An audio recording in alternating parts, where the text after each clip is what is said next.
Le psaume 34,9 nous dit ceci: « Goûtez et voyez combien l'Éternel est bon. Heureux l'homme, l'être humain, qui cherche refuge en lui. » Et dans ce contexte-là, dans lequel le roi David, David qui n'est pas encore roi, hein, qui est poursuivi par Saül, va aller se réfugier dans la ville des géants, la ville de Gath.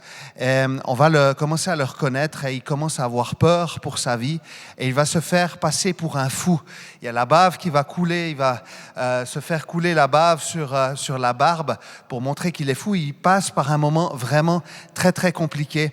J'ai été interpellé par le témoignage de Sylvia aussi ce matin. Les circonstances n'ont pas changé, mais il y a quelque chose dans l'être intérieur qui a changé. Je ne veux pas dire que les circonstances ne peuvent pas changer, d'accord ? Mais quand les circonstances ne changent pas, il y a quelque chose de profondément en nous qui change aussi. Et quand on lit le psaume, j'avais aussi envie de simplement rappeler aussi comme un élan de foi où il est dit, David dira, « Il m'a répondu ». Il a reçu une parole adaptée. Et le Seigneur nous donne des paroles adaptées, la parole du jour, la parole révélée par son Saint-Esprit dans ce beau livre que nous appelons et qui s'appelle la Bible. Vous encouragez aussi, parfois il y a des silences où Dieu, on a l'impression qu'il ne répond pas.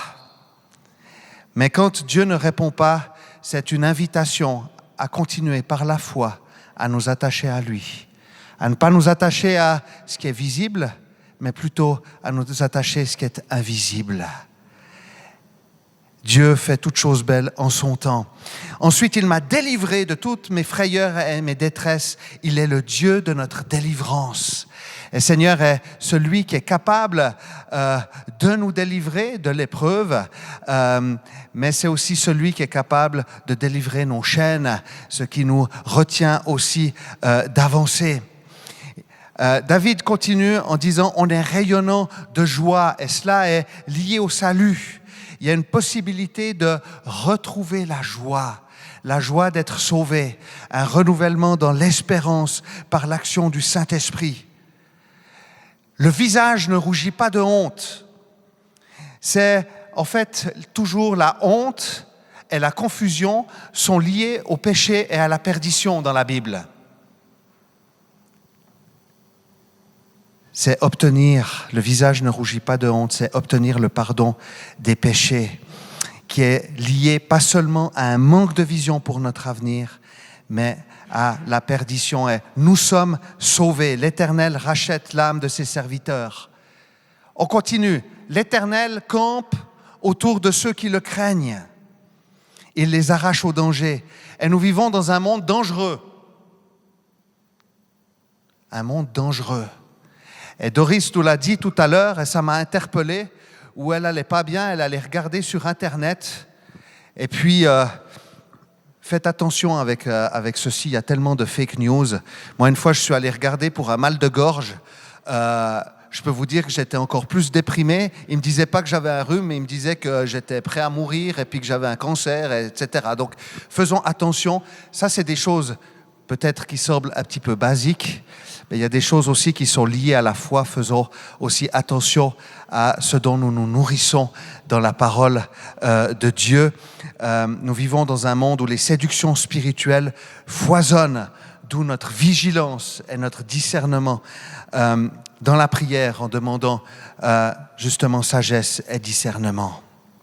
Mon grand-père me disait souvent, et c'est quelque chose que je retiens de mon grand-papa qui était pasteur, vous le savez, et il me disait ceci à propos des convictions ou des non-convictions.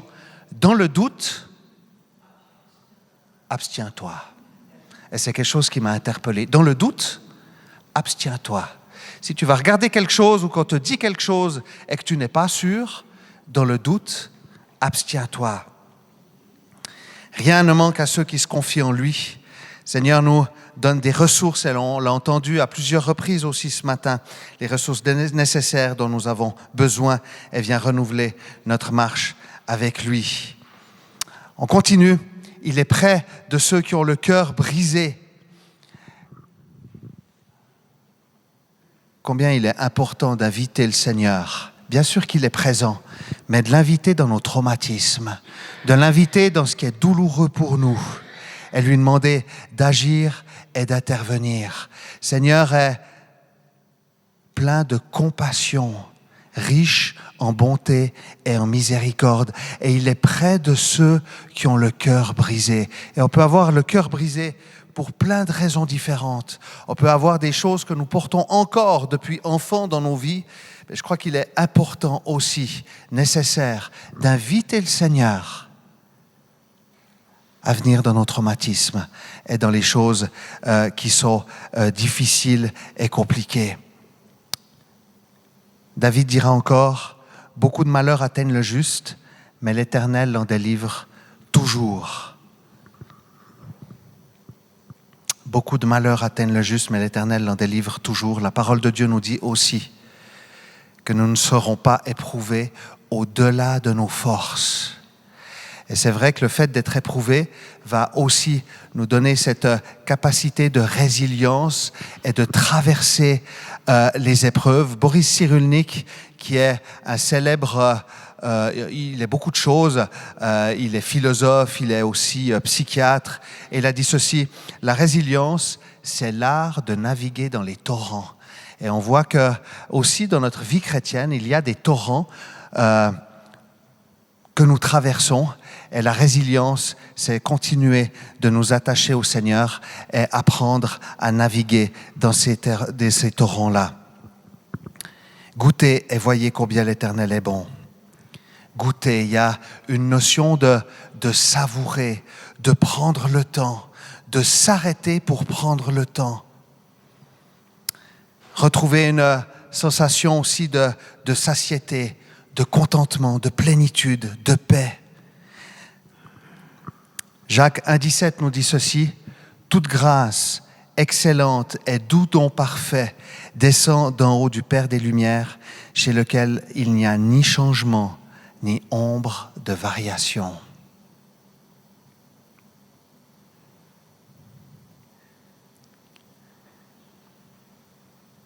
Si je me laisse tout le temps piloter par mes émotions et que je prends des décisions en fonction de l'humeur du moment, ça ne sera jamais stable. Je ne dis pas que les émotions sont mauvaises, d'accord ? Comprenez-moi bien. C'est important de pouvoir aussi réaliser, exprimer nos émotions, mais soyons attentifs à ne pas prendre toutes nos décisions sous l'impulsion d'une émotion. Il n'y a ni changement, ni aucune ombre de variation. Le Seigneur ne change pas. Il est toujours le même et il ne change pas d'avis toutes les 5 minutes non plus. Alors, soyons aussi assurés que ce qu'il a promis se réalisera. Dieu nous comble de ce que nous avons réellement besoin. Et on veut encore lui le demander ce matin, nous approcher de la table, de la scène. Je lis encore Luc 1, verset 11. On en a parlé aussi vendredi. Quel est parmi vous le père qui donnera une pierre à son fils s'il lui demande du pain? Ou s'il demande un poisson, lui donnera-t-il un serpent au lieu d'un poisson? Ou s'il demande un œuf, lui donnera-t-il un scorpion? Si donc, méchants comme vous l'êtes, vous savez donner de bonnes choses à vos enfants, à combien plus forte raison le Père Céleste donnera-t-il le Saint-Esprit à ceux qui le lui demandent? Et c'est ce que nous voulons encore faire ce matin.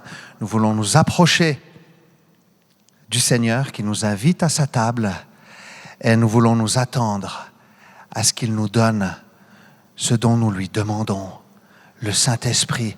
Et c'est ma prière pour chacune de nos vies ce matin, qu'il vienne encore nous renouveler puissamment par son Esprit.